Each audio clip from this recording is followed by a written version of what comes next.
Portfolio Composer, episode 159. You're listening to the Portfolio Composer podcast with your host and coach Garrett Hope, where he teaches you what it takes to master the business end of writing music through mindset, marketing, and business skills. Make sure to sign up for the newsletter at theportfoliocomposer.com for exclusive offers, business insights, and information not shared on the podcast. And now, for this episode of the Portfolio Composer. I think the best business advice that I give them is to be an artist. So the best way to a good business person is to be who you are as an artist. I mean, if you look around at, what's going on in the film world now, film composing world, you see people like Mika Levy and Johan Johansson, and these are artists. They are artists who are writing music for film and doing very well. Hello and welcome to this episode of the Portfolio Composer. I am your host, your coach, your teacher, Garrett Hope, and I'm so excited to have you with us today again. It is my job to go out into the world and interview composers, authors, teachers, business leaders, and help us answer the question, how do we be successful composers in the 21st century?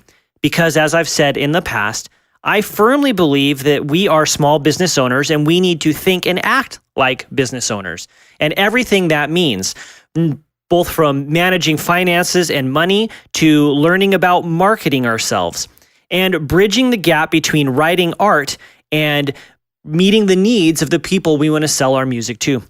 I'm very excited today to introduce you to Laura Karpman. Welcome, Laura. Thank you so much. Glad to be here. It's my pleasure to have you here. So Laura is a 4-time Emmy-winning composer and composer of the Grammy-winning album Ask Your Mama. Laura Karpman maintains a vibrant career in film, television, video game, and concert music. Her most recent credits include the series Underground, in collaboration with Raphael, Saadiq, and John Legend. Step, a Sundance 2017 favorite, Eleanor Coppola's Paris Can Wait, starring Diane Lane and Alec Baldwin. Laura has received 2 Gang Awards and an additional nomination for her video game music, which has been performed by orchestras internationally, as well as an Annie feature nomination. She serves as an advisor for the Sundance Film Scoring Labs and is on the faculty of the USC Film Scoring Program. Laura is the founding president of the Alliance for Women Film Composers and is proud to serve as a governor of the Academy of Motion Pictures Arts and Sciences. She has graduate degrees from Juilliard, where she studied with Milton Babbitt. And while she was in New York City, she spent her time studying the complexities of concert music by day and playing jazz and scat singing in Manhattan clubs by night. Laura, I just love your bio. I think it's fantastic. Thanks. That's a funny last line. And oh my God, what a trip that was. Well, let's start there. Tell me about that. It's so funny. Honestly, thinking back, I can't really remember why I put myself through that because, I don't have performance anxiety, but the last thing you want to do is work on dodecaphonic music and then go out and sing, all the things you are. But there it was. And, it's funny because that's very much kind of the world of Milton Babbitt, with whom I was studying. And maybe I didn't even think about it at the time. I mean, he was a great lover of popular song.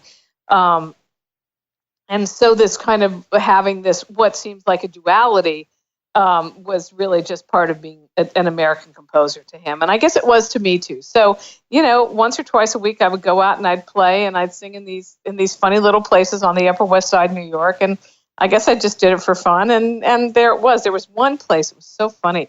It was like this furniture store. It was now it would be the grooviest place in the world. This like antique furniture store on Amsterdam Avenue in the Upper West Side. They had a piano in there, and on the weekends they would have jazz. It was wacky, but it was loads of fun. Oh, I bet. One of the things that comes up a lot for me as a composer, and I teach too as an adjunct instructor at the local university here, is Babbitt's kind of exclusivity idea that I don't care if you listen.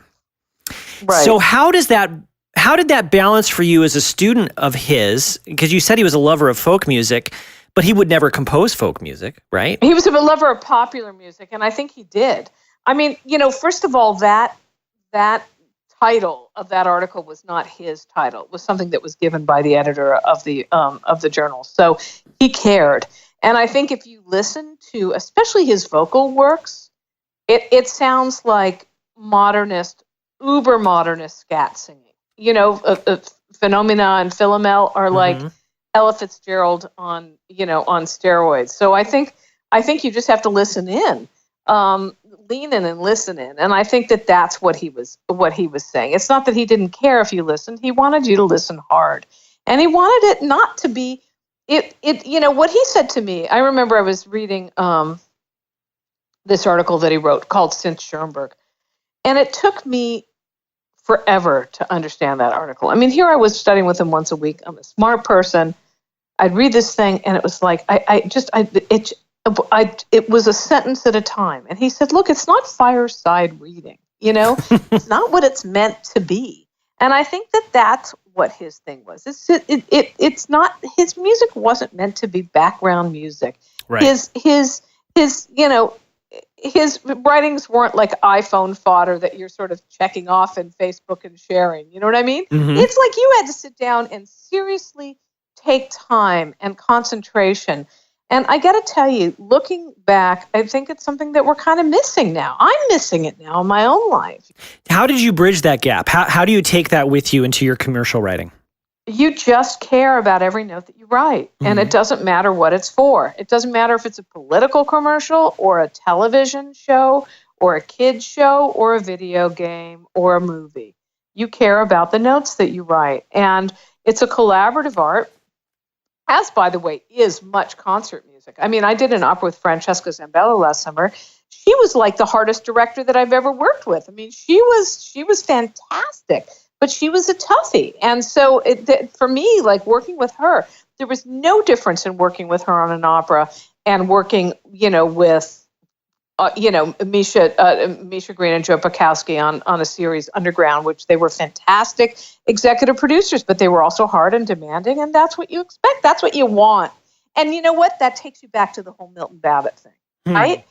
It is the same aesthetic. It's the same sort of musical morality. It's the same principle. So, it's not meant to be easy. Sure. None of it's meant to be easy, and it's okay if it isn't. Right. I agree. I think there is a place for all of that. Yeah. But sometimes I think it's hard to pull that off when you're writing. Let's say you're scoring a film. I remember having a lesson with Bruce Broughton, and he said to me, there's no place for fugues in film scores. And, maybe, depending on what was happening on the scene, but his point was, we're trying to tell the story the director's trying to tell, rather than do the complexity that we really want to do within the music itself. What if you can do both? What if you can? And I hear you saying that you believe you can. I believe you can. And I believe that but not every single time. How do you know the difference? Well, then? I mean, for example, I'll give you a perfect example. I've got a film coming out this weekend, a beautiful film called Step. It's a documentary. It was at Sundance. It's fantastic. Everybody has to go see it. And when I say everybody has to go see it, it's not because you're going to say, "Oh my God, this is the most fantastic score you've ever heard." It's a very, very, very, very small score. I don't even know how many minutes of music are in it, maybe 15. We wrote a big song at the end, and that's where the emotional complexity of the film goes into. But I could also say, well, I did this music for EverQuest 2.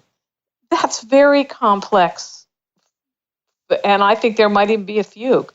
So video game music is a place where you can get away with stuff in a way because you're not worried about dialogue in the same sense. And I think what Bruce is saying, and he's right, is that, you've got to worry about dialogue. You've got to worry about sort of, being your first master or mistress is the film and the director's vision and supporting that. And every single media composer that you talk to will say that same exact thing to you. We all know that is in essence, what it is. I mean, we know that. But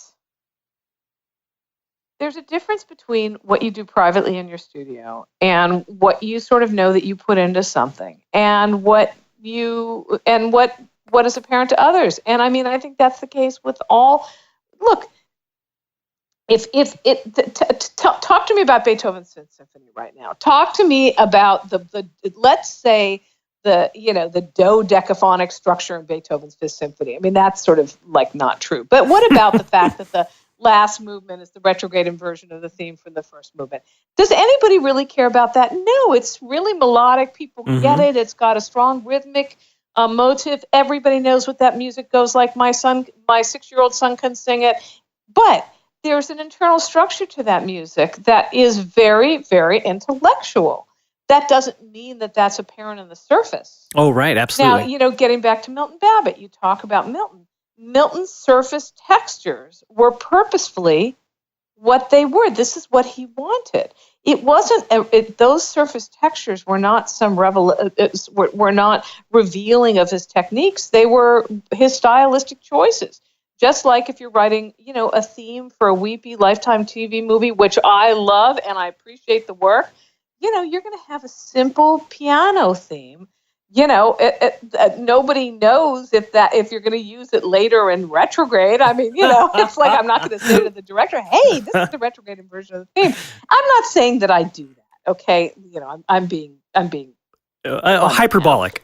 I'm in a mood, but the point is that you could, sure, and that's whatever you put together, and I think every score and every television series and every sort of larger work, whether it's for media or commercial or concert music, you need to have some sort of musical architecture to it, and I know Bruce would support that. Oh, absolutely, he would. I would agree, and I do too. I mean, that kind of gets back to unifying the entire work from track to track or cut to cut with thematic material.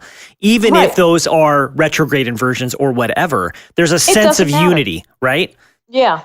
I had a really interesting experience last week. I was at the labs, the Sundance Labs, and a young composer who comes from academic music, in fact, really, really fine composer, was writing a kind of a piano melody. And I felt that in some ways he was thinking, okay, I'm doing film music now. Maybe he was, maybe he wasn't. But I said, and they were scoring 2 scenes for a movie. Okay, that's all they were doing that week, which was enough to bite off.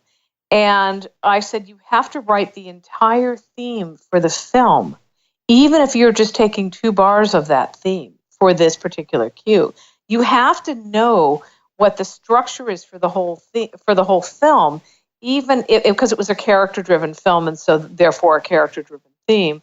Even if you're just going to excerpt it for 2 or 3 bars in this particular moment in the scene, so that you have like this kind of overall structure for what's going on that you can draw from. I'm interested in digging into how you left Juilliard and got into the commercial music and media scene in California.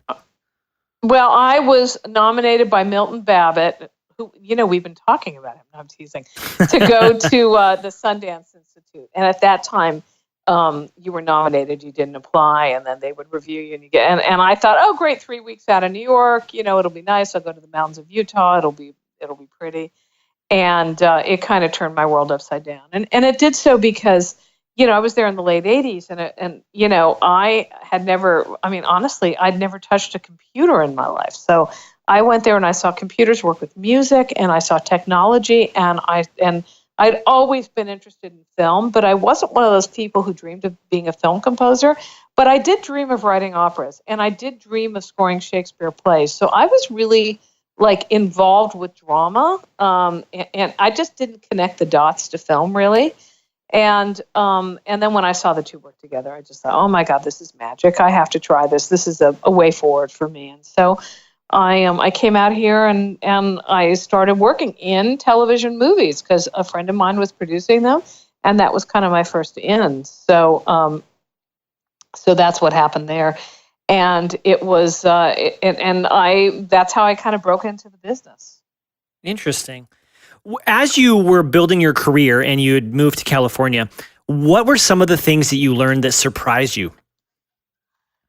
I think this is what you're really talking about. I learned how to be super simple, and it wasn't that it was non-intellectual. It was simple, and it was how to get to the emotional point right away. And that's why those TV movies were in some ways a fantastic training ground for me, because you had to support that motion and that emotion, and you didn't have 30 minutes to get into it. It wasn't the second movement of the symphony, It was like you had 5 seconds to get there. And boy, oh boy, that's learning how to compose in a different way.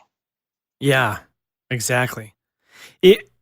Did you find that a struggle for you? Yeah, you kidding? I had to go on a music diet. I had to lose like 300 pounds quickly, Right, you couldn't be like Mahler and take 45 minutes to get to your point. It's just like, you're writing these kind of, you're writing what you want, and you're writing these, these things, and it's, like I said, evolving, and it's like all of a sudden you've got one simple kind of piano line, and that's all you got to get to where you want to go. And it's what it's sort of like doing. It's kind of like doing those early Fuchs counterpoint exercises when you've just got that, that canus firmus, and it is the basis for the whole thing, and it spins and it goes, and maybe it becomes a fugue or something. But it's just about being simple, and being simple does not mean dumbing it down. It just means being simple. I agree 100%, Laura. Can you help us distinguish between the two? What is simplicity?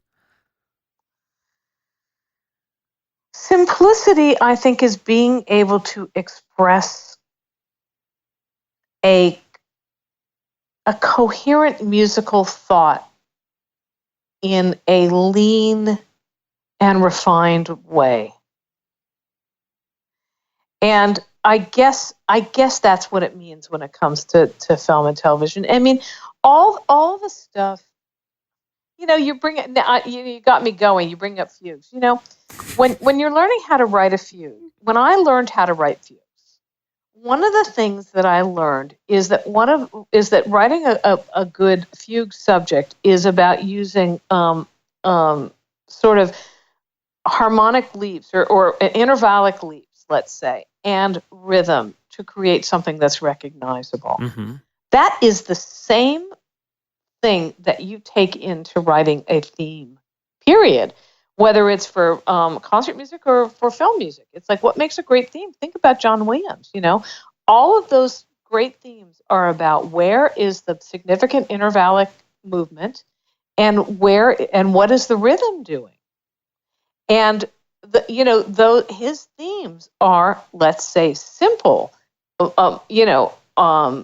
melodically. Harmonically, there's always a twist or turn. Mm-hmm. And so you have it, you go along. Finally, you get to like sort of the end of the 7th measure, and something happens that's surprising. And that's what he does so masterfully. He really figures out how to make a very simple and a very commercial theme that's got intervallic and rhythmic integrity, and 1 or 2 really surprising harmonic moves. Not 53. No, yeah. 1 or 2. Yeah, I remember when Road to Perdition came out, and there's the scene where Tom Hanks and Alfred Newman are playing at the piano, and there's that little theme that Williams composed for that, right? Because I think, who did the rest of the score? That's Thomas Newman, I think, isn't it? I think so, but John Williams wrote that theme for that scene. Oh, I didn't know that. And there is a really interesting modal shift halfway through, and just like, it just catches your ear, but it doesn't drag it down. Yeah. Every single one of his themes, that's the case. Yeah. So do you have a story about learning this? Was there a time when you were writing while you're writing, and you played it for the directors and the producers, and they were like, whoa, Laura. I mean, how did you learn it? Just by trial and error, really. Sure. I mean, just I by failure. Mm. And I think that's how all the great lessons are learned, is by failing at first and second and third, and then finally getting it. Well, absolutely. I kind of really wanted to hear one of your failure stories. Oh my God. Well, they're all the time. I mean, if we're going to be honest, right? No, I mean, you if you try to do stuff, I mean, look, what is failure? I mean, I don't consider I like everything I'm hard on myself. So when finally I'm done, I like what comes out of here. But that doesn't mean that a director or producer will like it. And so you have to modify and continue to try to create something that they will like. But a failure story recently. Well, I mean, I'll tell you a really nice one, actually. I did a film with Eleanor Coppola called Paris Can Wait. And that's Francis's wife, right? Yes. Yes. And I wrote this, we listened to a lot of music before we started, and so we definitely wanted to look at French music. And so, we were looking at kind of jazz from the 60s and that kind of stuff. And the stuff that I wrote that was like that was approved right off the bat. She loved all of it. And then I wrote this beautiful theme that I loved. It was kind of like Satie, but sort of like Jean-Pierre Rampal too. It had a little jazz to it. And I loved it because I thought it was reflective. And the character is it's a romantic comedy, but the character is reflective. And so the whole film starts, and you see the ocean, and this beautiful piano theme happens, and you see her photographing, and she did not like it, and it was like the first thing out of the gate with a new client. It was like, oh, God. And she did not like it, and I loved it. I thought it was so beautiful, and I just had to start again, Yeah. and she, oftentimes I find, when I really miss like that, and then I see the film in its entirety, you get it. Because the director, she really got the score she wanted. And I love what I ultimately did for her, but it was much more in that jazzy kind of, like smile with a wink of, feeling than it was this kind of beautiful, reflective, like, what a gorgeous woman with this rich interior, which was what I was going for. She did not want her movie to open like that. And she's right. It wasn't the right opening for this particular movie. So, it just didn't get used. Of course, I used it someplace else. But there you go. But there are no wasted cues around here. Let me just put it that way. Everything finds its home. Yeah. And I think that's important to remember too, is you can give up on something because you just put it in the unused cue folder and it'll find its way into something that's right for it, Oh, yes. Tell me about the Alliance for Women Film Composers. Okay. Well, it's about, I guess it'll be, I can't know, well, there was 3 or 4, I can't remember. I guess we did it the winter of 2014, so it'll be either 3 or 4 years old. I you know what, I can't remember. But it's new. A combination of a kind of a luncheon where a lot of women composers got together and we got to meet each other.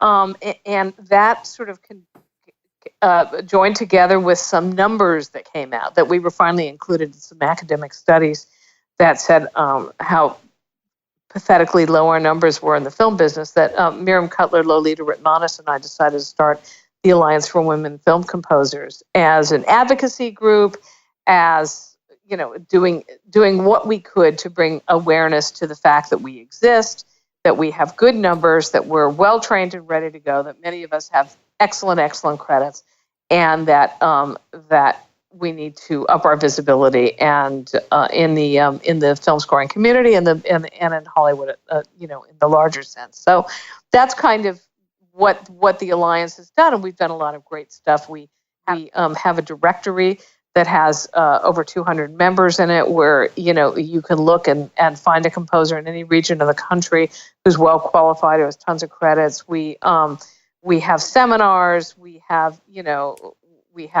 brunches, we have all kinds of things that we're doing, as well as really, really significant backdoor advocacy to make sure that we're well represented in concerts, panels, and all the kinds of things that happen within our community.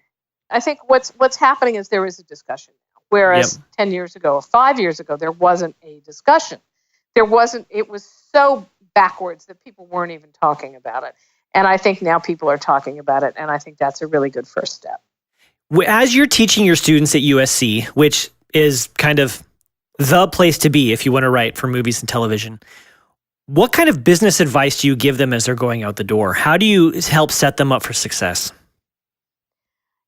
There are all kinds of little pieces of business all along the way, like what they should apply for, whether they should become assistants or not assistants, and that really is dependent on the student and sort of where their skills are. I think the best business advice that I give them is to be an artist. Mm-hmm. So the best way to be a good business person is to be who you are as an artist. I mean, if you look around at what's going on in the film world now, film composing world, you see people like Mika Levy and Johan Johansson, and these are artists. They are artists who are writing music for film and doing very well. And so they are not compromising who they are as artists. They're just writing the music that they write and getting recognized for it. That's the best advice. I love that. I think it's great. Is there anything that you wanted to talk about that I didn't ask you? No. No, it's a great interview, I guess. I think that I would say to women and people of color, make sure you get on lists. Release your soundtracks. Get on those Grammy lists. Take out the women and people of color. Let's just make this a general comment.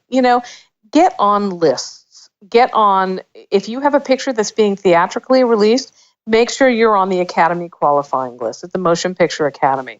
Submit your television scores for Emmys. Self-release scores for Grammys. Do that. Get on those lists because those lists matter. And they matter, not only in terms of being able to say you're on the list in social media, but because people are looking at those lists. And I think for many, many years, that's something I didn't do. And I see a lot of my colleagues that I really want to see get ahead not doing that. And that's my one piece of really big advice to give out. I love that. That's something I had not heard before. Get on the lists. Get on the lists. Awesome. Well, let's take a quick break and then we'll come back for the lightning round. I'm very excited to announce that the Portfolio Composer has become a strategic partner with the American Composers Forum. What this means is that we are working together to build our composition community.